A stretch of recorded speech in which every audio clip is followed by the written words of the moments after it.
కృష్ణ పరమాత్మ ఆరంభంలో ఒక అద్భుతమైన నిరంతర జీవన ప్రక్రియలో ఉండే యోగాన్ని మనకు అందించారు పరమాత్మ. నీకు వచ్చిన చెడ్డ ఆలోచనలన్నీ నీ పూజా మందిరంలోనూ నీ మనసులోనూ ఉన్నాయా? లేవు. ఎక్కడి నుంచి వచ్చినాయి? బయట నుంచి వచ్చినాయి. బయట నుంచి వచ్చేవి ఎట్లా వస్తున్నాయి? ఇదేగా సమస్య. ప్రక్రియను చూడటం వల్ల ఆ ప్రాణి దాని మొదటి కదలికను చూడటం వల్ల ఏమవుతుంది అంటే సమస్య లేదు అని అర్థమవుతుంది.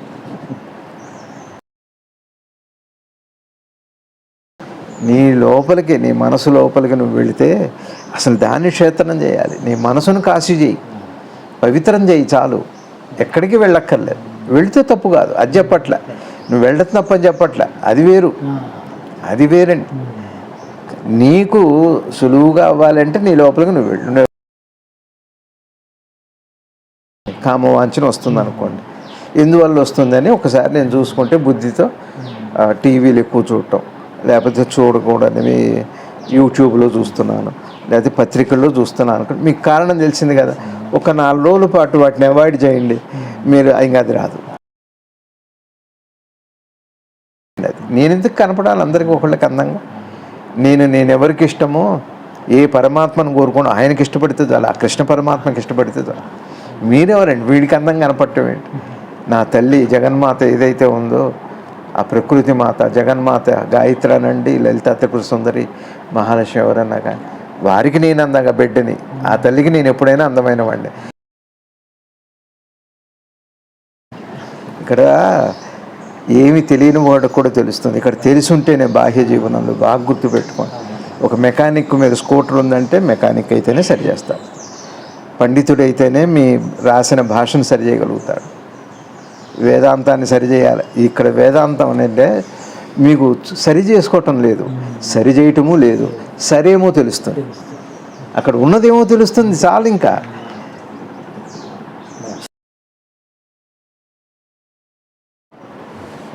నమస్తే. సద్గురు శ్రీ శివానందమూర్తి భగవాన్ వారి గీతా ప్రసంగాల్లో ఇచ్చేసారు 2వ అధ్యాయం 52వ శ్లోకం.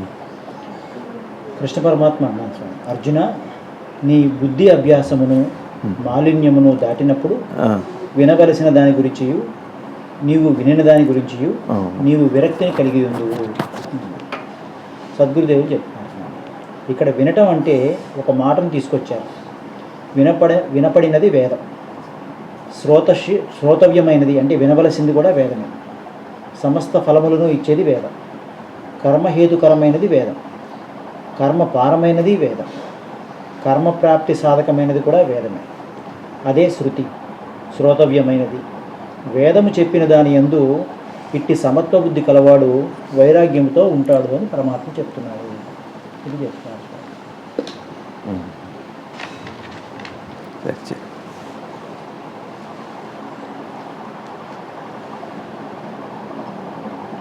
ఓం శ్రీ శివానంద గురుభ్యో నమః. శ్రీ ఆంజనేయ పరబ్రహ్మణే నమః. ఆత్మబంధువులు, ఆత్మస్వరూపులైన అందరికీ నమస్కారం. ఓం నమో భగవతే శ్రీ శివానందాయ. కృష్ణం వందే జగద్గురు. శ్రీకృష్ణ పరమాత్మలు వారి పాదపద్మాలకి పరిణమిలుతూ శ్రీకృష్ణ పరమాత్మచే అందించబడిన గీతా సారాన్ని సద్గురుదేవులు వివరణ చేస్తున్నారు. దాన్ని మనం అర్థం చేసుకొని విచారణ చేసుకుంటూ అర్థం చేసుకునే ప్రయత్నం చేద్దాం. శ్రీకృష్ణ పరమాత్మల వారు అద్భుతమైనటువంటి రహస్యం మనకి చెబుతున్నారు. ఏమంటున్నారంటే, అర్జున, నీవు వినవలసిన దానిది విన్నదాని యందు బుద్ధి. అది బుద్ధి అంటే ఏమిటి అంటే, పోయినసారి మనకి చెప్పారు, పవిత్రమైన మన బుద్ధి అంటే ఇచ్చేయాలి, విచక్షణ వివేకం అనుకోండి, దాని బుద్ధి అని వాడుకుందాం. అదేగా మామూలుగా మనం రోజువారీ జీవితాల్లో కూడా బుద్ధి లేదురా నాన్న, బుద్ధి జ్ఞానం అంటారు కదా. బుద్ధి బాగుంటే జ్ఞానం వస్తుంది అని. అది ఏ జ్ఞానము అంటే ఈ బాహ్యమైందైనా అంతరమైందైనా మనం వెతుకుతున్నది మనకు ఆ వివేకంలో నుంచే పుట్టాలి. అదే బుద్ధి, పవిత్రమైన మనసు, అది బుద్ధి. మరి పవిత్రత ఎట్లా తెలుస్తుంది? ఏది మంచి ఏది చెడో కూడా తెలియాలి కదా. మరి ఏది మంచి ఏది చెడో తెలియాలంటే ముందు వినాలి కదా. ఎవరో చెప్పింది వినాలి, వినకపోతే ఎలా తెలుస్తుంది మనకి?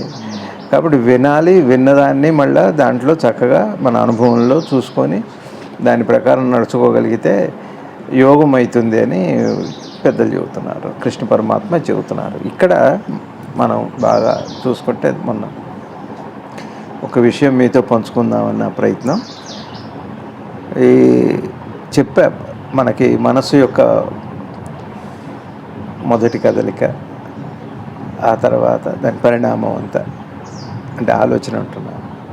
అసలు మనసు అనే మాటకి ఉనికి, చైతన్యము, మనసు ఇవి. ఇక తర్వాత ఈ జీవన వ్యవహారం అందరికీ తెలిసిందే, మనసు కూడా అందరికీ తెలిసిందే. మనసు అంటేనే ఆలోచనలని పెద్దలు చెబుతున్నారు. కాబట్టి ఈ మనసు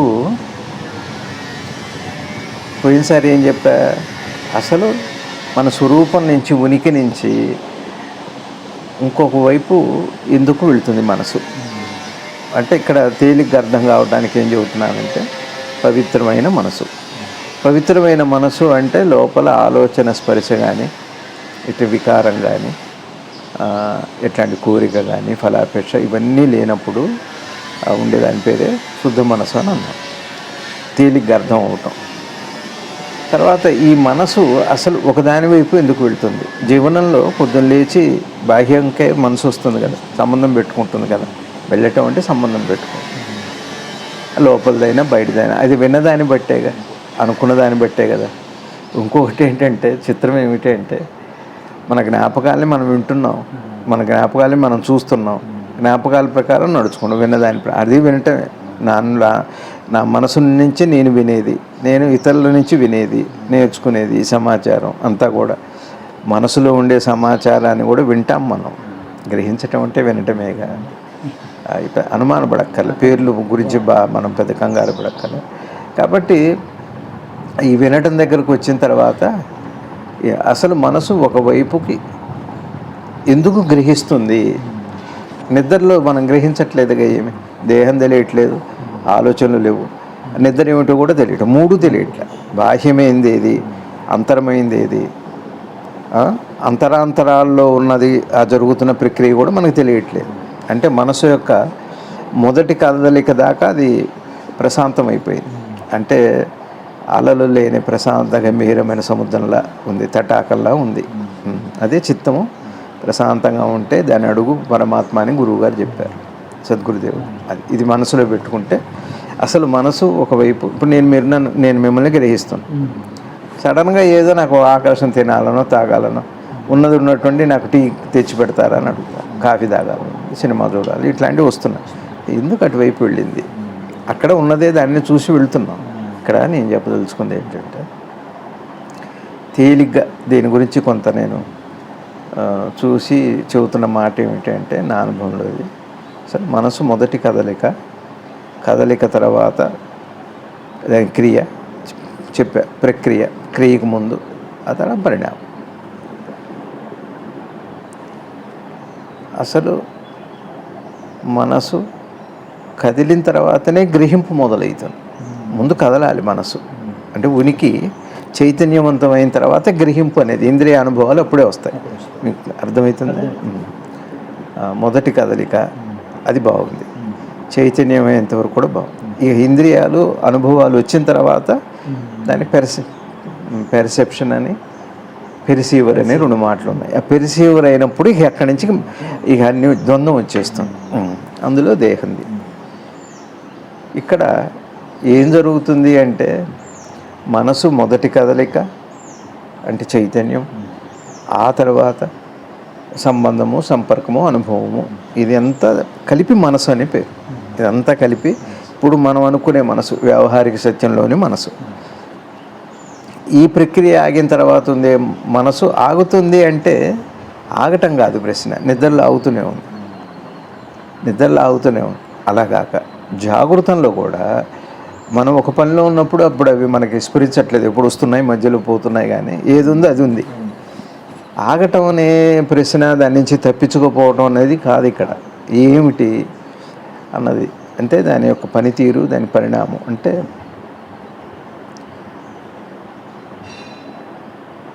ఇప్పుడు నాకు ఏదో కావాలని ఒక కోరిక వచ్చింది అంటే మనసు దాని వైపు వెళ్ళింది అనేగా.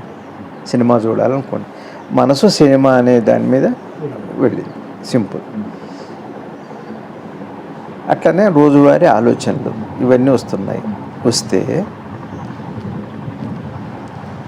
మరి రానప్పుడు అవి లేనప్పుడు అవి మనని బాధ పెట్టట్లా. ఏ కోరిక వస్తే ఆ కోరిక వైపు వెళ్తున్నాం, ఏ కోరిక రాకపోతే ఆ కోరిక అప్పటికి లేనట్టే. ఒక రకంగా నేనేమనుకుంటా అంటే ప్రస్తుతం దాన్ని తప్పుకొని వెళ్తుంది అంతే, మళ్ళీ దానికి సంబంధంకి వస్తుంది. ఎట్లాంటిదంటే కూర కలయబెట్టడం అంటాం కదా, కలయబెట్టేటప్పుడు అటు కిందది పైకి పైది కిందకి ఎట్లా అన్నట్టు అంతే, అంతకంటే ఏం లేదు ప్రక్రియ అయితే.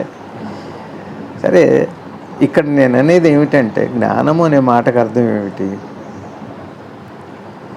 ఈ మనసు అటు వెళ్ళిన తర్వాత వచ్చే ఆలోచనలు, అనుభూతులు, బాధలు, కష్టాలు, సుఖాలు ఇవన్నీ ఉన్నాయి. అట్లనే చంచలత్వం అనండి, లేకపోతే ఏకాగ్రత అనండి, ఇవన్నీ యువతలవే కదా. బాహ్యంలో చాలా నిద్ర ఏకాగ్ర చిత్తంతో నిద్రపోయాను ఎవరన్నా అంటున్నారు. సహజానికి ఆ మాటలు లేవు. క్రియకు వచ్చాక, జాగృతం అయ్యాక ఆ మాట వస్తుంది. కాబట్టి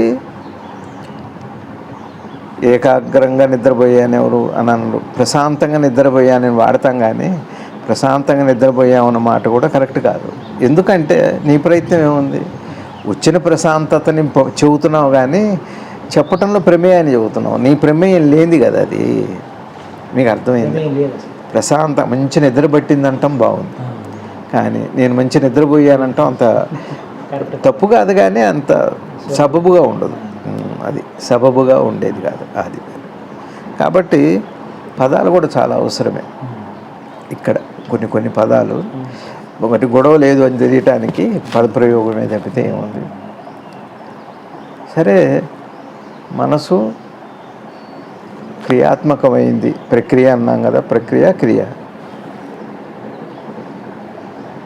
దీన్ని బాగా చూసినప్పుడు ఏమవుతుంది రవి గారు? క్రియని ప్రక్రియని చూసినప్పుడు ఏమవుతుంది?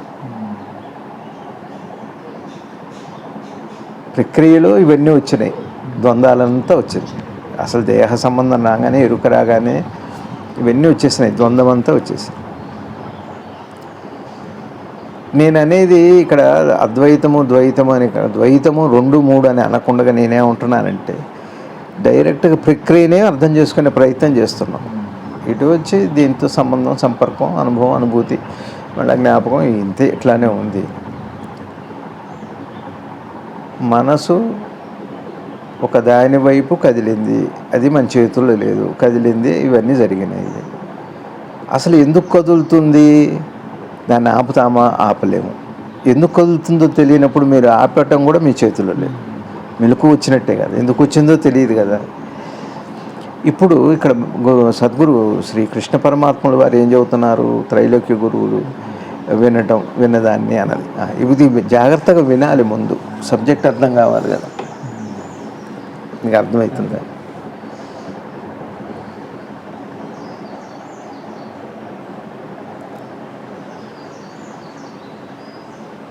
కాబట్టి ఈ ఆలోచనలో ఇప్పుడు నేను ఒక జపం చేయట్లా, ఏకాగ్రత రావట్లేదు, ఇవన్నీ ఉతలివి అన్నాం కదా. ఇప్పుడు బాధ దేని గురించి మనకి? ఒకటేమో నేనేదో కనుక్కుందాం సత్యాన్ని అని అంటున్నా, ఓ నామమో ఏదో తీసుకున్నా, నాకు తోచింది ఏదో, అది నిలబడట్లేదు. ఇప్పుడు నాకేముంది? ఇక్కడ నిలబెట్టగలిగటం, అట్లా నిలబడకపోవటం అనే ప్రక్రియ 2 కనపడుతున్నాయి మనకి కదా. అది అప్పటికి మనకి ఉన్న ఒకే ఒక అవకాశం ప్రక్రియను చూస్తే, ముందు క్రియకు ముందున్న దాన్ని చూస్తే ఈ కన్ఫ్యూజన్ అంతా పోతుంది. ఇది తప్పించుకోవటం కాదు, తాత్కాలికంగా దాని పక్క నుంచి వెళ్ళిపోవటం కాదు, ఇక పరిష్కారం కూడా కాదు. అసలు సమస్య కాదు అని తెలియాలి, పరిష్కారం గురించి కాదు. ఇప్పుడు మనకు బయట పరిష్కారాలు, సమస్య ఉంది కాబట్టి రవి గారు, సమస్య ఉంది, పరిష్కారం కూడా ఉంది. ఏదో తాత్కాలికమో ఏదో మొత్తానికి ఒక సమస్య, ఓ పరిష్కారం. ఇక్కడ నా మనసు నాకు ఓ సమస్య అయిపోయింది. నేను అనుకున్నట్టుగా ఉండలేకపోవటమే కదా, లేదా నేను అనుకున్నది పొందలేకపోవటమే కదా. ఇదేగా సమస్య. ప్రక్రియను చూడటం వల్ల, ఆ ప్రాణి దాని మొదటి కదలికను చూడటం వల్ల ఏమవుతుంది అంటే సమస్య లేదు అని అర్థమవుతుంది. అది ఏమిటి సమస్య? ఏమిటి చెప్పండి. ఇప్పుడు నిలబడట్లేదు, ఇప్పుడు అదేగా సమస్య. పోనీ నిలబడదు. నిలబడితే ఏంటి, ఒక దాని మీద ఉంటారు. సరే, అప్పటికీ కూడా వీటన్నిటి నుంచి బయటపడి లోపలికి వెళ్ళిపోతారు. ఇది కదా ఇప్పుడు సమస్య ఉందా లేదా? నిలబెట్టలేకపోవటం ఒక సమస్య, నిలబడితే కూడా ఎప్పుడు నిలబడలేదేమో అని ఇంకో సమస్య, నిలబెట్టడం ఒక సమస్య. పోనీ సమర్థత అనండి, ఏదన్నా అనండి. కాబట్టి సమస్య అనేది మనసు నుంచి మనసుకు ఉందా లేదా, దాని క్రియలో అది ఉంటుంది రెడీగా. అసలు మనసు అంటేనే కదిలి వెళ్ళిపోయి మారిపోయేదానికి, ఆ సమస్యకి పరిష్కారం లేదు రవి గారు. అది కాదు జ్ఞానం అంటే. అందుకనే మనసు యొక్క పూర్వ కదలిక, ప్రథమ కదలికని మనం చూడగలిగితే, ఎరుకని అర్థం చేసుకుంటే ఏమవుతుంది అంటే, అసలు సమస్య లేదు, ఇక పరిష్కారాలతో పని లేదు, సమస్య లేదు. అది ఆధ్యాత్మిక సత్యం. అది ఈ వ్యావహారిక. ఇవాళ పొద్దునే మనసు కనిపించింది. అసలు మతం అంటే ఏమిటి? జాగ్రత్తగా చూస్తే మనకి మెలకు వచ్చి దేహ సంబంధం పెట్టుకొని మనం లేచి పడుకునేంత వరకు అందులో పిలువబడేది ఏదైనా కానీ అభిమతమే. మనసు యొక్క పూర్వ కదలిక ప్రాణి అర్థం చేసుకున్నప్పుడు క్రియకి ముందు అసలు మతం అది. స్పిరిచువాలిటీ అంటామే, ఏది లేను, అభిమతమే లేదు. అది సమతం కూడా కాదు. ఇవన్నీ అభిమతాలే రవి గారు. ఇన్ని విధానాలు, ఇన్ని మార్గాలు, ఇక రకరకాల పేర్లతో ఇంత హింస, ఇంత ఘర్షణ, ఇవన్నీ కూడా చివరికి నేను ఒక దాని మీద మనసు పెట్టాలనుకోవటం కూడా అభిమతంలో భాగమే. మనసు నిలబడట్లే. మీకు నేను చెప్పేది మీకు అర్థమవుతుంది. సమస్య ఉందా లేదా? జ్ఞానం వస్తే ఏమవుతుంది? జ్ఞానం వస్తే ఏమవుతుంది? పరిష్కారం దొరుకుతుందా అంటే అసలు సమస్య లేదు అక్కడ. మనసు కదలిక అలానే ఉంటుందని తెలుస్తుంది. మనసు కదలిక అలా ఉంటుందా అంటే, మనం ఒకసారి శ్రీ కృష్ణమూర్తి గారిది కానీ జ్ఞానులది కానీ తీసుకుంటే, కొద్దిగా నేను భిన్నంగా వెళ్తున్నాను. ఎందుకంటే ఉదాహరణ చెబుతున్నాను, చెప్పకూడదు. ఎందుకంటే ఉదాహరణ చెప్పినప్పుడు ఏమవుతుంది అంటే, దీన్ని పట్టుకొని ఇంకొక 100 ఉదాహరణలు వచ్చేస్తాయి. ఇంకో ప్రక్రియ ఏది వద్దుదనుకుంటున్నామో అదేమిటంటే, చప్పిడి సౌండ్ వద్దనుకుంటే రీసౌండ్ చేయటం అయిపోతుంది. సౌండ్ ఒకటి, రీసౌండ్ ఒకటి. మీకు అర్థమైందా? ఇప్పుడు మీరు ఒకసారి ఆ కొండల్లోకి వెళ్ళి ఒకసారి రామా అన్నారంటే 10 సార్లు రామా రామా రామా రామా అని వెళ్ళిపడుతుంది. సరే, అది ఎంజాయ్ చేస్తాం, అది వేరే విషయం. అది కాదు, సౌండ్ రీసౌండ్ 2 వస్తున్నాయి. ఇక్కడ సమస్య లేదని తెలిస్తే 2 లాభాలు ఉన్నాయి అక్కడ. ఒకటి, నీ మనసు విషయంలో నీకు పూర్ణమైన అవగాహన, అది జ్ఞానం కాక ఇక ఘర్షణ ఉండదు. 2, మూడోది ఏమిటి అంటే, ఇక్కడ సమస్యల్ని వెతుకుతుందే పరిష్కారాలకి. సమస్యలు కనపడుతున్నాయి, పరిష్కారాలు ఉన్నాయి కదా. సమస్య అప్పుడు ఎట్లా కనపడుతుందంటే, అక్కడ సమస్య లేదు, పరిష్కారము లేదు, జీవనమే ఉంది అని ఒక స్పష్టత వస్తుంది. ఇప్పుడు సమస్య పరిష్కారం 2 ఉన్నాయి మనలాంటి మనసుకి. అప్పుడు సమస్యకి పరిష్కారం వెతకడం మళ్ళీ సామాన్యమే, జీవనమే. అలా కాక సమస్య పరిష్కారం లేదు ఈ కదిలే కాలంలో. ఈ కాల ప్రవాహంలో సమస్య పరిష్కారం లేదు. కాల ప్రవాహంలో దాని లక్షణాలు ద్వంద్వంతో కూడి, వైవిధ్యంతో కూడి వెళ్ళిపోతున్నావు. అర్థమైందా? ఇక్కడ నేను అనేది ఏంటంటే, మనసుని పూర్వ కదలిక, ప్రథమ కదలికని జాగ్రత్తగా అక్కడ దాకా వెళ్ళి చూడగలిగితే, ఆ మనసులో చూసినప్పుడు ఏమవుతుంది అంటే, జ్ఞానం రావటం అంటే అర్థం ఏమిటి అంటే, మన ఆలోచన అన్నాం, కాలం అన్నాం, దేశం అన్నాం, అనుభవం, అనుభూతి, ఇవన్నీ ఉన్నాయి కదా. అక్కడ ఆలోచన అనేది ఏమిటి, ఆలోచన యొక్క ప్రభావము, ఆలోచన యొక్క ప్రలోభము, ఆ తర్వాత వచ్చే ఘర్షణ, విఘాతము, ఆఘాతం, ఇట్లాంటివన్నిటికీ ఒక స్పష్టమైన తాత్పర్యం మనకి మనసుకి బోధలోకి వస్తుంది. దీని పేరు జ్ఞానం. అంటే ఇక్కడ నేను ఎవరిని నమ్మాను అన్నది, ఇక్కడ మనసుకి, ఇక్కడ మనం దేన్ని శోధిస్తున్నాము అంటే, ఊరికే దైవము అంటున్నాం కానీ దైవం కూడా కాదు. అసలు మనసు పనితీరు చూడటం ఇంకా ఏ పేరు ఎందుకు అక్కర్లేదు. ఇక్కడ నేను ఉదాహరణ చెబుతున్నాను. కొద్దిగా అది ఈ వినే వాళ్ళం ఏం చేయాలంటే, మనం నా మాట నేను వింటున్నా కూడా దానికి ఇంకో 10 ఉదాహరణలు వెతకూడదు. నేను జనరల్ ఉదాహరణ చెబుతున్నప్పుడు ఏమవుతుందంటే, సమర్థిస్తుంది లేదా విభేదిస్తుంది. ఉదాహరణలో మనసులో అది ఒక లోపం రవి. ఒక ఉదాహరణ అందరికీ సామ్యం కాదు. సమర్థిస్తుంది, తిరస్కరిస్తుంది. ఆలోచన యొక్క స్వరూపం అది. మనసు ఒకసారి క్రియగా మారిన తర్వాత క్రియలో వైవిధ్యం వచ్చాక వైరుధ్యం తప్పనిసరిగా ఉంటుంది. ఉదాహరణలు అట్లా. అందుకనే పెద్దలు ఎవరు కూడా పెద్ద ఉదాహరణ జోలికి వెళ్ళారు. అందులో ఉన్న సత్యాన్ని ఒకసారి స్పృశించి ఇక ప్రయత్నం మనం చూడటమే. అప్పుడు అసలు ఉదాహరణ ఎందుకండి? ఇప్పుడు మీరున్నారు, బాహ్యానికి ఉదాహరణ కావాలి, సత్యానికి ఉదాహరణ. ఇప్పుడు నేను కుడి చేతితో అన్నం తింటున్నాను అని అంటున్నాను ఉదాహరణకి. మీరు కూడా ఉదాహరణ కుడి చేతితో, ఇది ఉదాహరణ ఏముంది? సహజం, అందరూ చేస్తున్న సహజం. పక్షి ఆహారానికి బయటికి వెళ్తుంది, మనిషి కూడా ఆహారం కోసం బయటకు వెళ్తున్నాడు. ఇది ఉదాహరణ. మరి వెళ్ళనే ఉంటాయి కదండి, కొండ చిలువ అక్కడికి వస్తేనే తింటుందంట. వెంటనే ఈ ఉదాహరణ ఈ మనసు ఏం చేస్తుందంటే ఇంకోటి వెతుకుతుంది. అయినా సహజమైన దాన్ని, ఇప్పుడు నేను శ్వాస తీసుకుంటున్నాగా ఉదాహరణకి, అనంటే మీరు శ్వాస తీసుకున్నా, ఈ ఉదాహరణ ఎందుకు? ఏది సహజంగా అనంతంగా వ్యాపించి ఉందో ఇంకా దానికి ఉదాహరణతో పని ఏంటి? అందుకని సత్యం వైపు చెప్పేటప్పుడు, అంతిమ సత్యం చెప్పేటప్పుడు ఉపనిషత్తుల్లో, వేదాల్లో అపౌరుషేయం అంటే అది అర్థం. ఇంకా అసలు ఉదాహరణ అక్కర్లేదు. ఉదాహరణకి నేను మిమ్మల్ని చూస్తున్నా, మీరు నన్ను చూడట్లేదు ఏంటి? ఇప్పుడు ఉదాహరణ ఏముంది? అది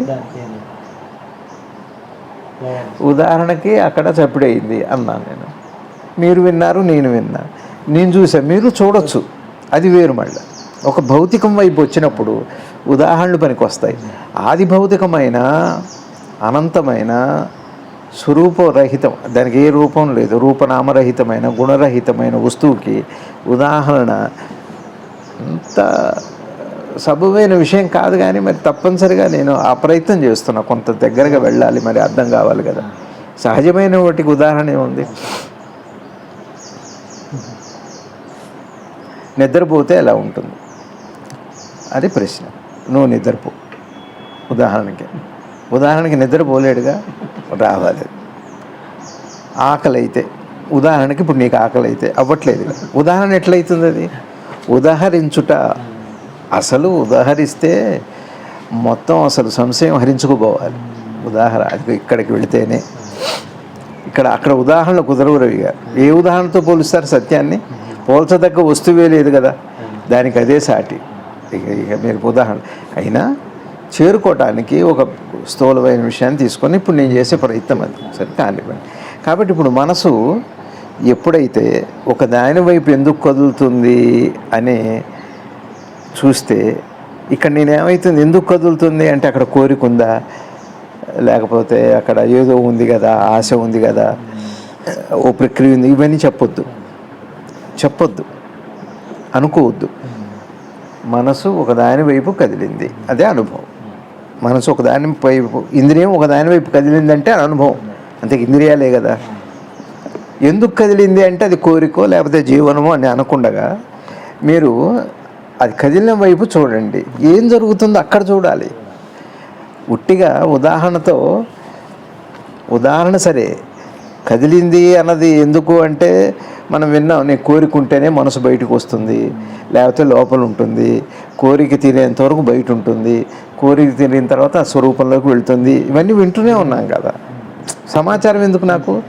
లేదా ఒక్కసారి అలా ప్రథమ కథకిల వైపు చాలా నిశితంగా సాత్వికంగా చూడాలి. సాత్వికంగా అంటే వేరే వికారాలను కదిలించింది సాత్వికం, ఇంకే వికారం ఉండదు, అలా గ్రహిస్తారంతే. అట్లా చూస్తున్నప్పుడు అది ఏమవుతుందంటే మొదటి కదలిక సంబంధం పెట్టుకున్నాక అందులో జరుగుతున్న దాని పరిణామంలో ఏమేమి సంభవిస్తున్నాయో దాన్ని చూస్తున్నారు. కారణం ఏమిటి అని కాదు, కారణం ఏదైతే అండి పెద్దలు అదే చెబుతారు. మీరు ఒక మామిడి పండు కొనుక్కున్నారు, మార్కెట్కి వెళ్ళి తింటున్నారు, ఇది ఎవరిది, ఏ చెట్టుది, ఏ దేశంది, ఏ ప్రాంతంది, ఇవన్నీ దాని పేరు, హాయి ఆకలి ఏం తినేశారు. అట్లానే ఇప్పుడు మనం ఏం చేస్తున్నాం, కారణం వెతకటం ఒక పద్ధతి, అది మంచిది, అది ఒక పద్ధతిలో వెళ్తాం. కారణం కాకుండా మూల కారణం, అది రూట్ కాజ్. ఆ రూట్ కాజ్ ఏమిటి అంటే డైరెక్ట్గా ఇది ఒక ప్రయోగం. రవి గారు ప్రయోగము, అంటే ముందుగా ఉండే యోగమే అసలు ముందుంది. తర్వాత అంతా వియోగమే ఒక రకంగా, దాని నుంచి విడిపోతున్నాం. సరే కానివ్వండి. ఇప్పుడు మీరు ఒక ప్రక్రియను అలా గమనించటం చేత అందులో ఉన్న సమస్త పరిణామాలని మీరు చూడవచ్చు. ఏమేమి ఉన్నాయి సమస్త పరిణామాలు? మనసు కదిలాక, చైతన్యం అయ్యాక ఏం పరిణామాలు ఉన్నాయి? ఒకటి ఘర్షణ, ద్వంద్వము, వైవిధ్యము, దాని పరిణామంలో వైరుధ్యము, సమస్య, పరిష్కారము, పరిష్కారం తర్వాత అనంతంగా కొనసాగే జీవనము. ఇన్ని ఉన్నాయి. ఒక మనసు ఒకసారి కదిలిన తర్వాత కాదా? మీకు మెలకు వచ్చాక వాళ్ళు ఎన్ని రకాలుగా ఉంది, ఇవన్నీ ఉన్నాయి కదా. అయితే ఇవన్నీ ఉన్నాయి దాని కదలికలో అన్న విషయం సరే, దానికి ఏదో కోరిక ఏదో కారణం చెప్పారు, అట్లా చూడొద్దు. మీరు దాన్నే చూడండి, అప్పుడు మీకు స్పష్టత వస్తుంది. ఘర్షణ లేదా ఒక కోరిక, ఒక అనుభవము, ఒక అనుభూతి, మనసుకి అనుభూతి ఏముందో కనపడుతుంది. అది కదిలిన తర్వాత ఒక దాని వైపు ఎందుకు వెళ్ళి అనుభవం పొందింది, ఎందుకు అనుభూతి చెందింది, మళ్ళీ ఎందుకు అడుగుతుంది అన్న విషయం ప్రాక్టికల్గా, ఇవి ప్రాక్టికల్స్. ఒక పెద్ద ల్యాబొరేటరీగా ప్రాక్టికల్గా మీరు చూస్తే ఏమవుతుంది, అప్పుడు నిజంగా వాస్తవంగా అక్కడ సమస్య కానీ పరిష్కారాలు కానీ లేవు. ఇప్పుడు నా అశాంతికి అనే సమస్యకి పరిష్కారం శాంతి, రెండవది ఒక పరిష్కారం కనపడుతుంది. దానికి ఒక సాధన, దానికి ఒక విధానం, దానికి బయట ఒక అభిమతం. ఇవన్నీ బయట మనం మెలకు వచ్చాక ఎన్ని రకాలుగా ఉందో ఈ సమాజం అంతా అభిమతమే, మతం అయితే కాదు. మతము అనే మాటకు అర్థం ఏమిటంటే మనసు యొక్క ప్రక్రియని, మనసు మూలాన్ని చూసినప్పుడు ఉన్నప్పుడు ఉన్నది ఏదో నిజమైన రిలీజియన్, అది ఇదే స్పిరిచువాలిటీ, అదే సమ్మతము. అందరికీ సరిపోతుంది. ఈ మనసు ఆ మనసు ఒక్కటే మనసు. ఇక్కడికి వచ్చారా అభిమతంలో ఉన్నామా, వైవిధ్యం ఉంది, వైరుధ్యం ఉంది, సంఘర్షణ ఉంది, కొట్లాట ఉంది, చంపుకోవటం, ఇంకా అంత హింస అంతా ఉంది అందులో. మీకు అర్థమవుతుందా రవి గారిని చెప్పేది? చాలా బాగుంది.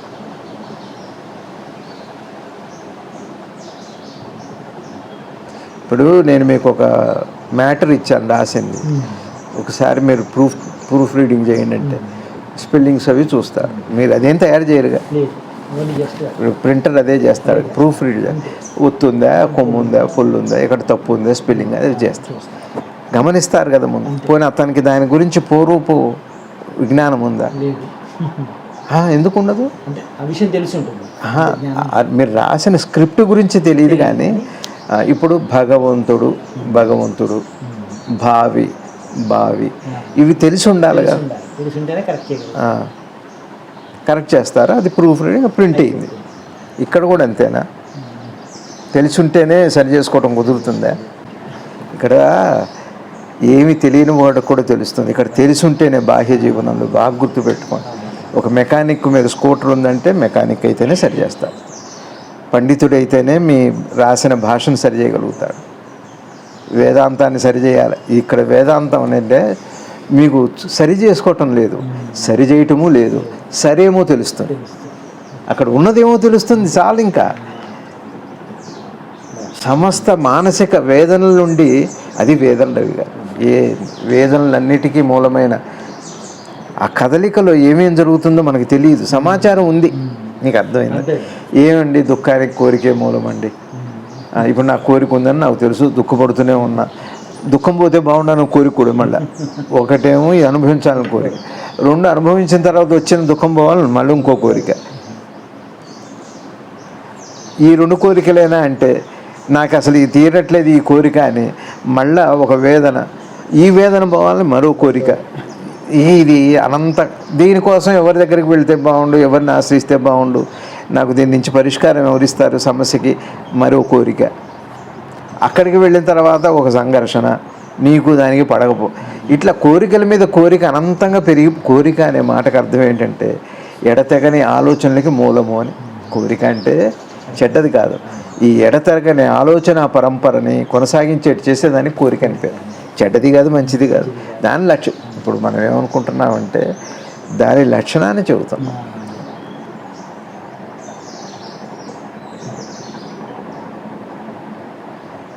ఇప్పుడు ఈ ఇంగ్లీష్ మందుల్లో మెటఫార్మిన్ అని ఒక మందు ఉంది షుగర్కి, చాలా వాటికి ఇస్తారు. అది వరల్డ్ బెస్ట్ మెడిసిన్ అంట.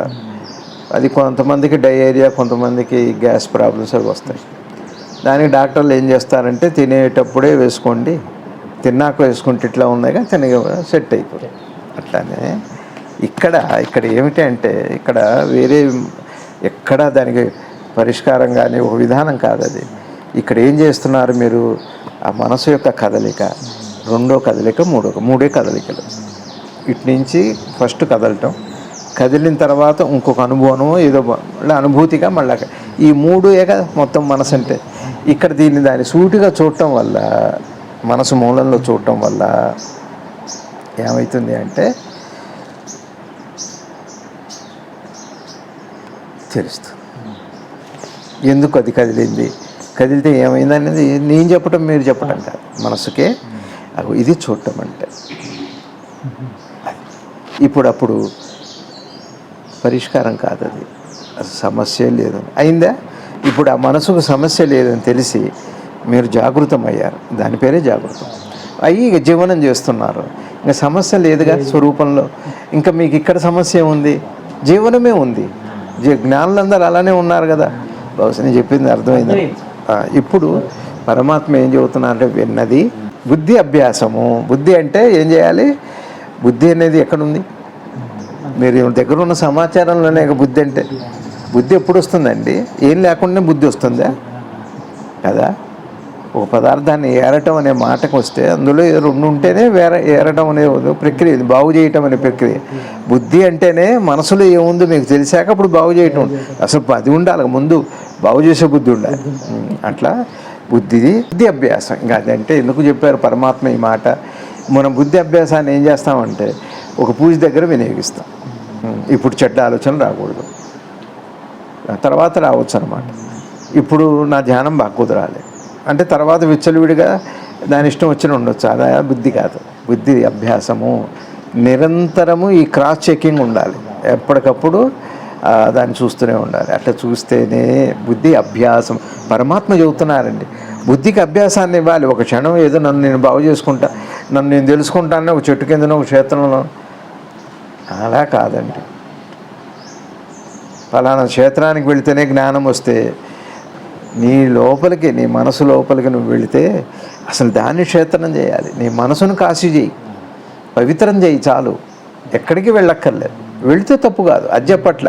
నువ్వు వెళ్ళడం తప్పని చెప్పట్ల, అది వేరు, అది వేరండి. నీకు సులువుగా అవ్వాలంటే నీ లోపలికి నువ్వు వెళ్ళు. నువ్వు ఎవరిని చూడదలుచుకుంటే, నువ్వు ఎవరినో చూడదలుచుకున్నావు, నువ్వు వెళ్ళి వాళ్ళని చూడదలుచుకున్న వాళ్ళ ఇంట్లో వాళ్ళగాక ఎవరుంటే వాళ్ళని చూస్తావు, ఒకడంటే వాడి ఉంటే వాడిని చూస్తావు. ఇక్కడ లోపలికి వెళ్ళి మనసులో నువ్వు చూద్దాం అనుకున్న వాడిని వెళ్ళిన తర్వాత నువ్వు వాడు ఉన్నారా, నువ్వు వాడు ఒకటేనా, లేకపోతే నువ్వు అనుకున్నవాడు అక్కడ ఉన్నవాడు వేరా, లేదా అక్కడ ఉన్నవాడు ఒకడు చూసేవాడు వేరా, ఇలాంటిది ఉందా లేదా నువ్వు చూడు. ఇది ఈ ప్రయాణం, ఇది ఆధ్యాత్మిక అంతిమ సత్యం అలా చెబుతుంది. ఏదో వెళ్ళి ఏదో చూడటంగా అనుకో, అట్టనే మొదలుపెట్టు. అంతేగా మనం సంబంధానికి వెళ్తాం, మ్యాచింగ్ అంట, మ్యాచింగ్ సంబంధం. ఇక్కడ బాహ్యమైన సంబంధాలు ఇవి మ్యాచింగ్, ఇద్దరు కలవటం, ప్రకృతి పురుషుడు. ఇక్కడ సంబంధం ఏంటంటే ప్రకృతిని పురుషుల్లో కలపటం. ఇక్కడ ప్రకృతి కోసం పురుషుడిని వెతకటం, పురుషుడి కోసం ప్రకృతిని వెతకటం బాహ్యం సంబంధం. ఇక్కడ ప్రకృతితో నువ్వు మొదలుపెట్టి, నువ్వే ప్రకృతి, పురుషుడి దగ్గరికి వెళ్ళి అందులో లయం అవటం. ఇది మళ్ళీ ఉదాహరణే, ఇది మళ్ళీ సమాచారం అలా కాదు. చూడు, ప్రకృతి ఏమిటి, పురుషుడు ఏమిటి. పురుషుడు ప్రకృతి అయిందా, ప్రకృతే పురుషుడు అవుతాడా, అట్లా అవ్వటం అనే ప్రక్రియ ఉందా. ఇప్పుడు ఇది ఒక సమస్య, జటిలం. అలా కాదు, ఇది మతం కాదు, అలా కాదు. సత్యం ఎలా ఉంది అన్నది ఒక్కసారి మనోమూలంలోకి వెళ్ళి ఆ ప్రక్రియలోకి వెళ్ళి చూసినప్పుడు నీకే సర్వము అవగతం అవుతుంది. అప్పుడు ఆ జ్ఞానంతో చూడాలి ఇంకంతే. అప్పుడు ఏమిటన్నది అది కృష్ణ పరమాత్మ బుద్ధికి అభ్యాసాన్ని బుద్ధికి అభ్యాసం ఎట్లా ఇస్తాం. బుద్ధి వస్తుందా అండి, వినాలి, పెద్దలు చెప్పిన మాట. అదే సత్సాంగత్యం కానీ మంచి మాట వినటం, హితమైంది, రుచికరమైంది విని కలుస్తుంటే అది దాన్ని అభ్యాసంలో పెట్టాలి. ఎట్లా, ఇప్పుడు మీరున్నారు, పూజ చేస్తున్నారు, విగ్రహారాధన చేస్తుంటే ఎక్కడెక్కడ లేని అనవసరమైన ఆలోచనలు వస్తున్నాయి. ఇప్పుడు బుద్ధి చూసింది ఏమో ఇక్కడ వస్తున్నాయి ఏంటో. బుద్ధి అంటే ఏంటి? నేను పూజ చేస్తున్నాను, నేను జపం చేసుకుంటున్నాను, ఇప్పుడు వేరే ఆలోచన వచ్చిందని బుద్ధి. అదే బుద్ధి. ఇప్పుడు ఏముంటుంది అంటేనే బుద్ధి ఇప్పుడు ఇక్కడ రావటం ఏంటి అంటారు. అయిందా? గమనించిందా? విన్నదిగా. ఇప్పుడు ఏం చేయాలి? ఎందువల్ల వచ్చినాయి? ఇవి ఎక్కడ వచ్చినాయి? పూజలో వచ్చినాయా? ఇక్కడ ఏర్పడ్డాయా? నీకు వచ్చిన చెడ్డ ఆలోచనలన్నీ నీ పూజా మందిరంలోనూ నీ మనసులోనూ ఉన్నాయా? లేవు. ఎక్కడి నుంచి వచ్చినాయి? బయట నుంచి వచ్చినాయి. బయట నుంచి వచ్చేవి ఎట్లా వస్తున్నాయి? ఇప్పుడు చూడండి, ఒక కరోనా రావాలంటే కూడా విచ్చలుడిగా దగ్గరగా ఉండి వాటితో సంబంధం పెట్టుకొని ఉన్నప్పుడే వస్తున్నాయి. దూరంగా ఒక మినిమం డిస్టెన్స్ ఏదో మెయింటైన్ చేస్తే ఆ దూరం ఆ ఎడం పాటిస్తే రాదంటున్నారుగా. అట్లానే ఈ జీవనంలో మనసు జాగ్రత్తగా అక్కడ వదిలిపెడితే మీరు ఎప్పుడు అనుకుంటే అప్పుడు వెళ్ళదా? మీకు కావాల్సింది రాదా? అక్కడ మీరు అనుకున్నప్పుడు రాకపోవటానికి ఏదంటే మిగిలినప్పుడు అనుకోవట్లేదు కాబట్టి. ఒకవేళ మిగిలినప్పుడు అనుకుంటే మీరు అనుకున్నప్పుడు రాకుండా ఉండదు. అది రాదండి. మీకు వచ్చినవన్నీ మీరు బయట సంపాదించుకున్నవి. బయట సంపాదించిన డబ్బులు ఎట్లాగో ఇంటికి ఆహారానికి ఉపయోగపడుతుందో ఇక్కడ కూడా నీ మనసు చంచలం అవటానికి బలపడటానికి అదే కారణం. మనసుకు ఆహారం ఏంటంటే బయట సంపాదించు. అక్కడే ఉపవాసం చేయాలి. అది ఒక ఉపవాసం. అట్లా ఈ విధంగా మనసుని బుద్ధికి అభ్యాసం చెప్పు అర్జున అంటున్నారు పరమాత్మ. అప్పుడు పోతుంది మాలిన్యం. బుద్ధికి అభ్యాసం చేస్తుంది. అభ్యాసం అంటే తెలుసుగా మీకు? ఎక్సర్సైజ్ చేయటం, ఇంప్లిమెంట్ చేయటం. ఎక్కడ నీకు ఇబ్బంది వస్తుందో, ఎక్కడ నువ్వు అతుక్కుంటున్నావు. ఇప్పుడు ఉదాహరణకి నాకు అదే పనిగా నా ఆలోచనలు వస్తున్నాయి అనుకోండి, కామవాంఛన వస్తుంది అనుకోండి. ఎందువల్ల వస్తుందని ఒకసారి నేను చూసుకుంటే బుద్ధితో టీవీలు ఎక్కువ చూడటం, లేకపోతే చూడకూడనివి యూట్యూబ్లో చూస్తున్నాను, లేకపోతే పత్రికల్లో చూస్తున్నాను అనుకోండి. మీకు కారణం తెలిసింది కదా. ఒక 4 రోజుల పాటు వాటిని అవాయిడ్ చేయండి, మీరు ఇంకా అది రాదు. అది చెబుతారు రామకృష్ణ పరమహంస. గజ్జి కుక్కని ఆదరిస్తే వెళ్ళి పడుకుంటుంది. ఒకసారి 2 సార్లు విదిలిస్తే ఇంకా నీ దగ్గరికి రాదు, అది ఇంకో చోటుకి వెళ్ళిపోదు. ఇది కూడా మీకు ఏది కారణం మీకు తెలుసు బయట. దాన్ని ఒక 4 రోజులు అవాయిడ్ చేయగలిగితే, చేయలేకపోవచ్చు అంత తేలిగ్గా, కానీ చేస్తే అది అభ్యాసం బుద్ధికి. ఇంకా అది రాసి అట్లా అన్నీ పోతాయి. ఇది పరమాత్మ అద్భుతమైన ఒక రహస్యం. అది యోగం, ధ్యాన యోగం. అది 2 రకాలుగా చెబుతారు. ఎప్పుడైతే మనం ఈ అభ్యాసం చేస్తామో వినవలసిన దాని గురించి, విన్న దాని గురించి విరక్తి చెందుతూ ఉంటున్నాం.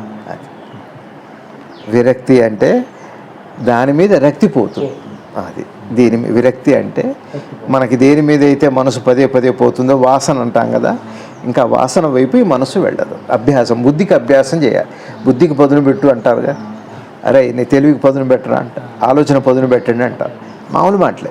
కానీ బుద్ధిని పదును పెట్టడం అంటే నిరంతర గమనింపు ఉండాలి. నిన్నే గురువుగారు చెప్పారు. ఏం చెప్పారు? నిన్న మాటలో, నిన్న శ్లోకంలో ప్రతి కార్యంలో కూడా బుద్ధి. ఇప్పుడు నెక్స్ట్ చిన్నగా ఈ కృష్ణ పరమాత్మ ఏం చేస్తున్నారంటే చిన్నగా ముందు రోజు చెబుతూ అటువైపు తీసుకెళ్తున్నారు. చాలా చిత్రంగా ఉంది. అంటే చివరి నుంచి మొదట్లోకి వెళ్తున్నాం మనం. ఇది ప్రయాణం. మీకు అర్థం. నిరంతరం గమనించాలి. బుద్ధికి పదును ఏదో నా పూజ కోసంలో మనసు బాగుంటే బాగుండు, ఒక అరగంట ధ్యానంలో మనసు బాగుంటే బాగుండు. అది ఒక అరగంటకు బాగుంటే ఉపయోగం ఉంది. మొత్తం ఇచ్చిన కాసేపు జబ్బు బాధే తెలియట్లే, ఎంత పెద్ద జబ్బు అయినా. అదిగా ప్రయోజనం. నిద్రలో కూడా తెలియట్లేదు. అది కాదు. బుద్ధికి పదును పెట్టాలి అంటే ఇక్కడ పదునైతున్న కొద్దీ ధ్యానం బలపడుతుంది. నిరంతర పరిణామం, నిరంతర ప్రక్రియ. పెద్దలందరూ అదే జ్ఞానులందరూ అదే చెబుతున్నారు. నిజం కూడా అది. అందుకని అట్లా పెట్టినప్పుడు వినవలసిన దాని విరక్తి చెందుతువు. వినవలసింది ఏముంది? విరక్తి అంటే అర్థం ఏమిటి అంటే ఒక రకం ఇంకొక మాటలు చెప్పాలంటే అంతిమ సత్యంలో సహజమైపోతుంది. ఇంకా ఆలోచన ప్రత్యేకమైన ఒక ప్రక్రియ ఉండదు, క్రియ ఉండదు. అట్లాంటి ఒక ఉత్తమమైన యోగ స్థితి కలుగుతుంది బుద్ధికి పదును పెడితే. ఇది కష్టమా రవి గారు మనకి? నిరంతరం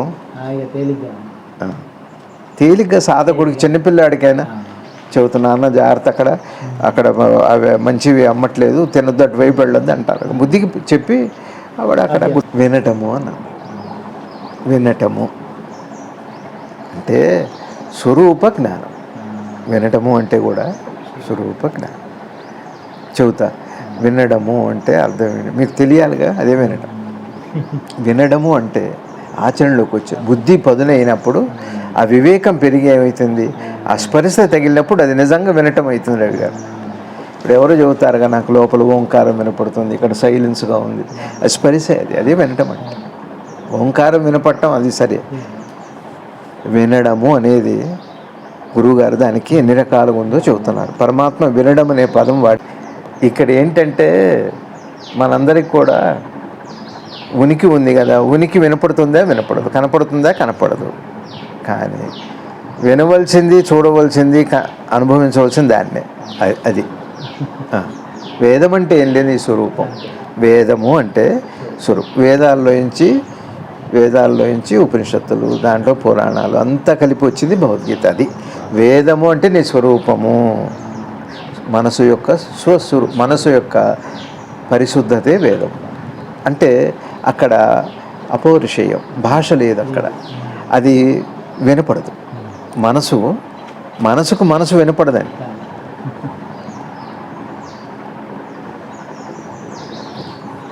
రాత్రి నిద్రపోయారు మీరు, నేను నిద్ర పట్టలేదు.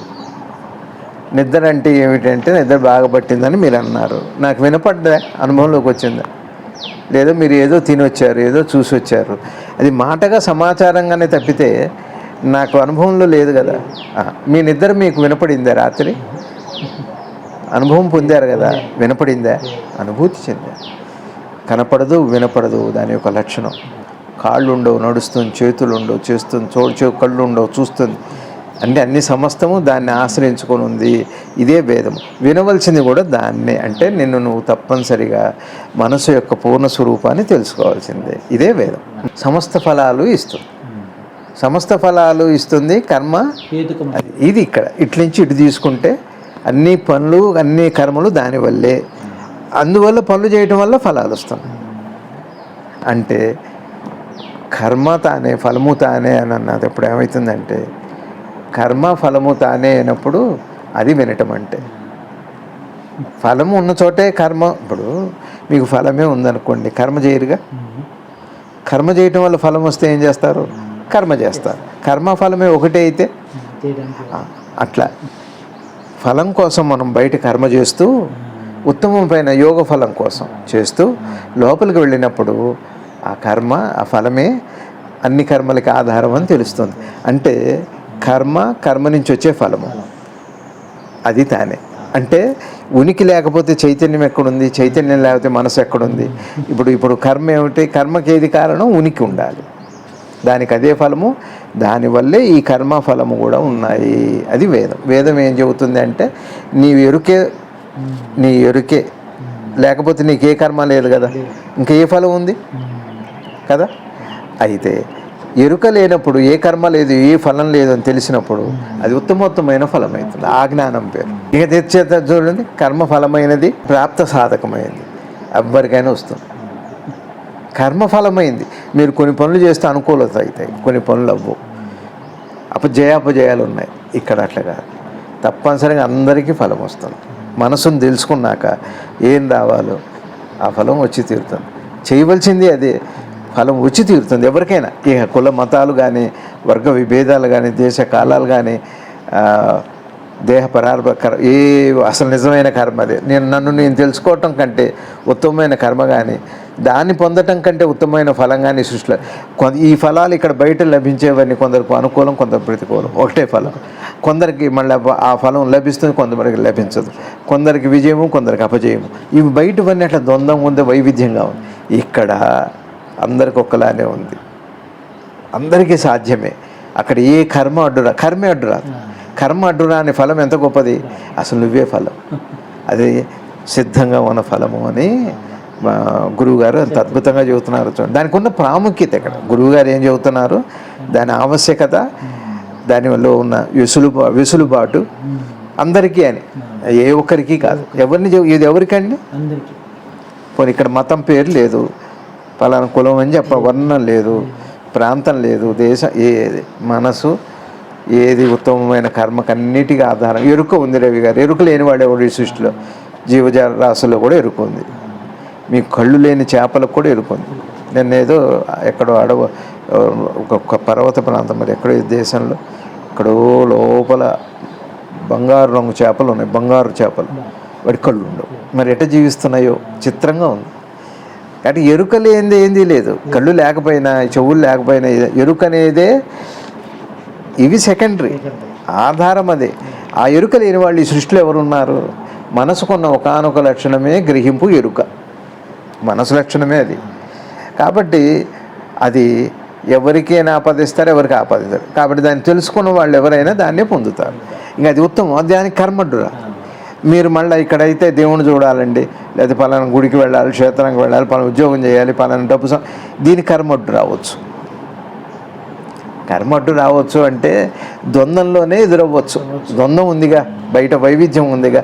వైవిధ్యంలో రెండు ఉన్నాయి కదా. రెండు ఎప్పుడైతే ఏదైనా రావచ్చు. ఇక్కడ రెండు లేవు కదా, మనసు ఒకటే కదా. మనసులో ఉన్నది ఏమిటి అంటే ఆ ఫలం మనసు ఉన్న వాడికి అందరికీ అది ఉత్తమోత్తమైన ఫలం. అది శృతి. అదే శృతి అంటే. దాంట్లో నుంచి వచ్చింది శృతి, స్మృతి, పురాణం. శృతి అంటే అది వినవలసింది. శృతి అంటారు వీణకి. శృతి లేని వీణ, మతి లేని బతుకు అనే ఒక పాట ఒకటి ఉంది. శృతి. అసలు శృతి ఏమిటి అంటే, శృతి అంటే రవి గారు ఉనికి, చైతన్యము, మనసు, అదే శృతి. అన్నిటికీ అదేగా. వీణ మీటడం అంటే అది ఆ పాట శబ్దం బయటికి రావటం అంటే మీటర్ అంటే అనే ఉనికి చైతన్యం అయినప్పుడు, చైతన్యం మనసుగా ఈ మూడు పవిత్రమైంది, అదే శృతి. ఎవరికైనా మెలకు వచ్చిన క్షణం అందరికి ఎలా ఉంటుంది? ఒక మాట చెప్పన్నారు రవి గారు, ఇప్పుడు వస్తుంది. అసలు ఎరుకు వచ్చినప్పుడు మనకి పట్టుకోలేకపోతున్నా ఉంటున్నాం కదా, ఆ స్థితి ఎలా ఉంటుందండి పట్టుకుంటే? పొద్దున్నే లేవగానే మనసు ఎరుక రాగానే ఇంకా ఆలోచనలు కమ్ముకోక మునుపు, ముసురుకోక మునుపు ఎలా ఉంది పట్టుకోవచ్చు. కానీ పట్టుకోలేకపోతున్నామని మనందరికీ బాధ. నేనేం చెబుతానంటే తేలిక ఉపాయం. మీకు బుద్ధి తెలియక మునుపు మీరు ఉన్నారా లేరా? ఒకసారి వెళ్ళండి, అప్పుడు ఏముంది అని చూడండి. ఏమీ లేదు అని ఉంది. మీరు ఉన్నట్టు ఉంటారు కానీ మీకు ఏం లేదని తెలుసు. అట్లా ఉంటుంది. సింపుల్. అనుభవంలోదే. ఒకప్పుడు అనుభవించి, ఇప్పుడు మనం ఏం చేస్తున్నామంటే ఒకప్పుడు అనుభవంలో ఉన్నదాన్ని మన ఘర్షణలో లేదా జీవనంలో అది ఎరుగక మళ్ళీ దాని స్థితికి వెళ్ళటమే, ఉన్న స్థితికి మళ్ళీ ఉన్న స్థితికి వెళ్ళటమే ఉండదు. ఉన్న స్థితి చేరుకోవటము ఉండదు. ఉన్నత స్థితి అంటూ లేదు అక్కడ. ఉన్న స్థితిని మళ్ళీ ఏం చేస్తున్నామంటే గుర్తుపడుతున్నాం, అంతే, గమనిస్తున్నాం. మీరు ఏదైతే తల్లి గర్భంలో ఉన్నప్పుడు మీ మనసు వికాసం చెంద మునుపు, బుద్ధి ఎదగక మునుపు ఏదైతే స్థితి ఉందో అదేమైంది? ఆలోచనలు, సమాచారాలు ఇవన్నీ వచ్చాక అనేక వికారాలతో, ఆలోచనలతో కాలంగా పిలువబడుతున్న మనసు ఏది ఉందో అదంతా వ్యక్తమైంది. అదే మళ్ళా మనకేమవుతుంది అంటే రవి గారు, మెలకు వస్తుందిగా. ఒక్క లిప్త కాలం పాటు మనకి శుద్ధమైన ఎరుక ఉంటుంది, పట్టుకోవచ్చు. అది ఎట్లాంటిది అంటే మీరు తల్లి గర్భంలో ఉన్నప్పుడు లాంటిది. అయితే తల్లి గర్భంలో మీకు ఎరుక ఉండదు. ఇది యోగం అంటే, ఇదే జ్ఞానం అంటే. శృతి అంటే అది, అప్పుడు చూడవచ్చు. అయితే బుద్ధి రాకమునుపు మీకు ఉంటుంది. బుద్ధి రాకమునుపు మీరెవరు, ఈ సమాచారం ఏం లేనప్పుడు కొద్దిగా చైతన్యమై పిల్లవాడు తల్లిని చూసి నవ్వుతాడు. అదే స్థితి. గుర్తుపట్టడమే ఇది శృతి అంటే. ఈ స్థితి మీ పూర్వం ఉంది కదా, దాన్ని గుర్తుపడుతున్నారు. ఏం కొత్తదేముంది? ఒకప్పుడు అనుభవించింది. సరే, ఒకప్పుడు అనుభవించింది అంటే ఆ తర్వాత ఉందా? ఆ తర్వాత ఉందా? ఉంది, ఇప్పుడు ఉంది. మీకు ఒక లిప్త కాలం ఏదైతే మెలకు వచ్చిన తర్వాత పట్టుకోలేని బాధపడుతున్నారో, ఒకప్పుడు దాన్ని గడిచి ఉతలకు వచ్చారు. చిత్రమైంది అది. అరే మీరు గతాన్ని మర్చిపోయారా? మీ కృతజ్ఞులు మీరు. అసలు నిజమైన కృతజ్ఞత అదే. కృతజ్ఞత అదే. ఒకప్పుడు మన మనస్థితిని మరో స్థితిగా భావిస్తున్నాం ఇప్పుడు. అది ఒకప్పుడు మనస్థితి. అది మనస్థితి. ఇప్పుడు ఇవాళ ఏమైందంటే అది మరో స్థితి అయిపోయింది. అది నాది కాదు, వేరేది అయిపోయింది. అది కారణం ఏంటంటే సమాచారము, విజ్ఞానము, రకరకాల పేర్లతో అడ్డు కూడా కాదు, కానీ దాన్ని మనం పెద్దగా ఖాతరు చేయట్లేదు, బేఖాతరు చేస్తున్నాం. శృతి అదే అంటే అది ఉన్నది అదేగా, శ్రోతవ్యమయ్యేది కదా. ఇక్కడ మళ్ళీ ఇక్కడ ఒక మాట గురువుగారు అది ఎందుకన్నారంటే, శృతి అదే అంటే శృతి అదే శ్రోత, అదే శృతి, దాన్ని అదే వింటుంది, దాన్ని వింటానికి ఇంకేది లేదు. దీనికి వినాలని అనుకున్నారా మీరు, మీ బుద్ధిని క్షణం కనిపెట్టాలి. నేను మీతో చెప్పా, నేను నా ఆహార్యానికి మరి దేనికి సంబంధం లేదు, కానీ నా ఆధ్యాత్మిక జీవితానికి నా ఆహార్యానికి కూడా సంబంధం లేదు. నా ఆహార్యం నా కాదా రవి గారు? మీరు మేకప్ వేసుకొని పడుకున్నా మెలకువే వస్తుంది, మీరు బట్టలు ఇప్పుకొని పడుకున్నా మెలకువే వస్తుంది. మీ మెలకువకి మీ బయట మీ పరిసరాలకి ఏ సంబంధం లేదు. మెలకువ ఎప్పుడు పవిత్రమైంది. అది పండు వెన్నెల లాంటిది, ఉదయిస్తున్న సూర్యుడు లాంటిది. ఏమండి, పట్టుబట్టలు కట్టుకొని పడుకున్నా ఆ మెలకువే వస్తుంది. చిరిగిపోయి మురికి బట్టలు కట్టుకున్నా, ఆ మురికి కాలువ పక్కన పడుకున్న మెలకువ మాత్రం అదే దానికి ఉన్న వైభవం దానికే ఉంది. శృతి అంటే అది. మీకు అర్థమవుతుందా? అదే ఇప్పుడు నేనేం చేస్తున్నానంటే, నాకు కావాలి, నన్ను నేను తెలుసుకోవాలి, బుద్ధి బాగుండాలి. బుద్ధి పనిచేయక నేను ఇట్లా బయట ఇట్లా ఉంటాను నేనంటే, బయట నువ్వు ఎట్లా ఉందాం అనుకుంటున్నావో నీకు అట్లాంటి ఫలాలే వస్తాయి. ఇంకా ఉత్తమమైన ఫలానికి కష్టం. ఎందుకంటే ఇది మనకి చాలా తేలిగ్గా వచ్చేవి, అట్రాక్ట్ చేసేస్తాయి. ఎందుకు నేను ఎవరిని ఎందుకు ఆకర్షించాలి? నాకెందుకు? నాకు కావాల్సిన సత్యం కావాలి, బుద్ధి అట్లా ఉండాలి, నిరంతరం ఉండాలి. నేను ఎవరికో అందంగా కనపడాలనుకోండి, వెంటనే తుడిచేసేయండి. అది నేను ఎందుకు కనపడాలి అందరికీ ఒకళ్ళకి అందంగా? నేను ఎవరికి ఇష్టమో, ఏ పరమాత్మను కోరుకోండి, ఆయనకి ఇష్టపడితే చాలు, ఆ కృష్ణ పరమాత్మకి ఇష్టపడితే చాలు. మీరెవరండి వీడికి అందం కనపడటం ఏంటి? నా తల్లి జగన్మాత ఏదైతే ఉందో, ఆ ప్రకృతి మాత జగన్మాత గాయత్రనండి, లలితా త్రిపుర సుందరి, మహాలక్ష్మి ఎవరన్నా కానీ వారికి నేను అందంగా బిడ్డని, ఆ తల్లికి నేను ఎప్పుడైనా అందమైన వాడిని. మీరు రవి గారు ఇచ్చే సర్టిఫికేట్ నాకెందుకు? ప్రభు గారు ఇచ్చే సర్టిఫికేట్ నాకెందుకు? నాకెవరితో సంబంధం లేదే, నా గురించి కాదు. అట్లా అనుకోవాలి. బుద్ధి అంటే అది.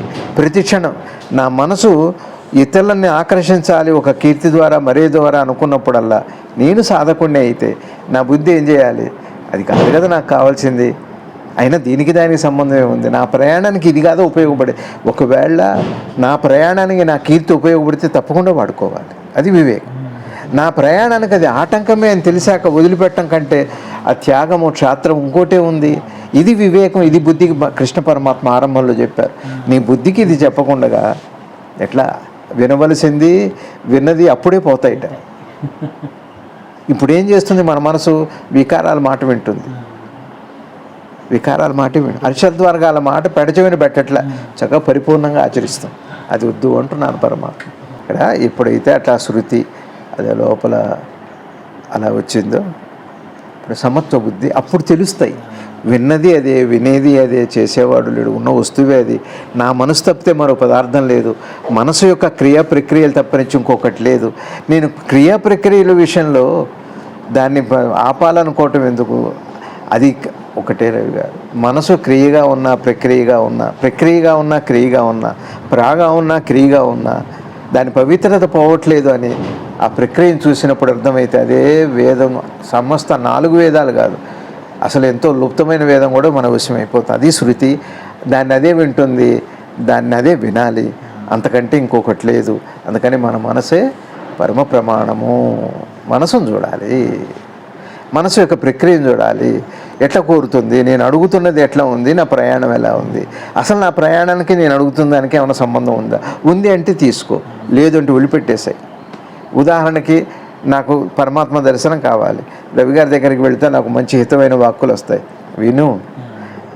నా దగ్గర అక్కడికి వస్తే నాకు ఏదో అక్కడ మంచి ఇష్టమైనవి పెడతారు, నన్ను గౌరవిస్తారు, ఆదరణ దొరుకుతుంది. అది యువతలకు తీసుకొస్తుంది, అబ్బాయి వద్దులే నాకు. అట్లా బుద్ధి అంటే అది కృష్ణ పరమాత్మ ఆరంభంలో ఒక అద్భుతమైన నిరంతర జీవన ప్రక్రియ ఉండే యోగాన్ని మనకు అందించారు పరమాత్మ. క్షణము దాన్ని ఏంటి రవి గారు, బూట్లు మాయనేమో పాలిష్ చేసుకుంటాం, బట్టలు మాయేమో ఉతుకుతాం, ఇస్త్రీ చేస్తాం, సెంట్ వేసుకుంటాం, తలకి నూనె రాసుకుంటాం, జిడ్డు గారకుండగా పౌడర్ వేసుకుంటాం, జిడ్డు గారకుండగా మొహం జిడ్డు గారితే బాగుండదని పౌడర్ వేసుకుంటాం, అది మంచిది. నేను 100 మందికి అందంగా కనపడాలని పౌడర్ వేసుకోవటం, అది బహుశా అంతర్ముఖ ప్రయాణానికి అవసరమేమో. పౌడర్ వేసుకుంటే లోపల జ్ఞానం తొందరగా వస్తుంది అనుకుంటే వేసుకోవటం తప్పు కాదు. జిడ్డు కోసం వేసుకోవటం అది అవసరమే. లోపల జ్ఞానం కలుగుతుంది, 10 మంది ఆకర్షిస్తారని అనుకుంటే మరి అది ఎంత పెద్ద ఆలోచన చూసుకోవాలి, ఎవరికి వాళ్ళని చూసుకోవాల్సింది. అది నేను విమర్శ కాదు. మీకు అర్థమైంది?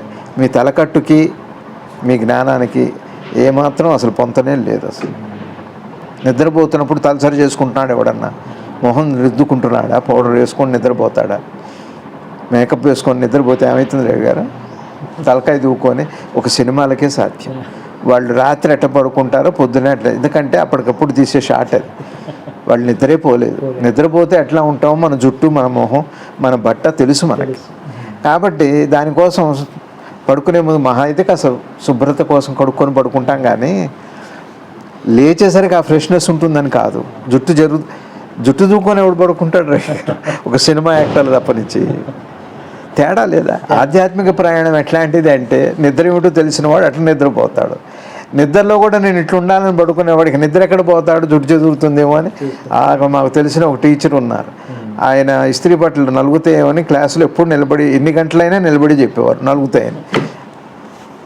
కానీ నేను ఏదో పారాయణం, ఇది సంబంధం లేదు రవి గారు అసలు. అది చక్కగా ప్రయాణం. శృతి ఏం చెబుతుంది అంటే శృతి ఉండాలి అంటుంది. నీ మనసులో నీ ఆలోచనకి, నీ ఉద్దేశానికి, నీ శుభేచ్ఛకి శృతి ఉండాలి. శృతి లేని వీణ మతి లేని బతుకు. ఇప్పుడు ఇది లోపల శృతి లేదు, బయట మతి లేదు అని కృష్ణ పరమాత్మ ఒక అద్భుతమైన యోగాన్ని మనకు అందించారు. ప్రతి క్షణము మనం ఏం చేయాలి? సాధకులు అనుకున్న వాళ్ళం. సరే మామూలు వాళ్ళు ఎంజాయ్ చేస్తే చేయనివ్వండి, దానికి ఏం సంబంధం లేదు, తప్పు కాదు. అవు తప్పు ఉప్పు కూడా మనకు సంబంధం లేదు. కానీ నాకు జ్ఞానం కావాలి అనుకున్నప్పుడు మాత్రం బుద్ధికి అభ్యాసాన్ని ఇవ్వాలి అని శ్రీ పరమాత్మ వారు అనుగ్రహం చేశారు. కృష్ణం వందే జగద్గురుం, భారత్ మాతాకు జై. ఎట్లాంటి అద్భుతమైన కర్మ జ్ఞానభూమి ఈ భారతదేశం. ఇక్కడ పుట్టడం, ఈ గాలి, ఈ నేల మనందరూ అదృష్టం రవి గారు. ఇట్లాంటి బోధ ఎక్కడ దొరుకుతుంది రవి గారు మనకి? ఎంత త్రైలోక్య గురువు అంటే నిన్ను ఏ లోకంలోనూ ఉండనివ్వరు, అన్ని లోకాలు నీది. అంత అద్భుతమైన ప్రక్రియ. గురువు గారికి నమస్కారం.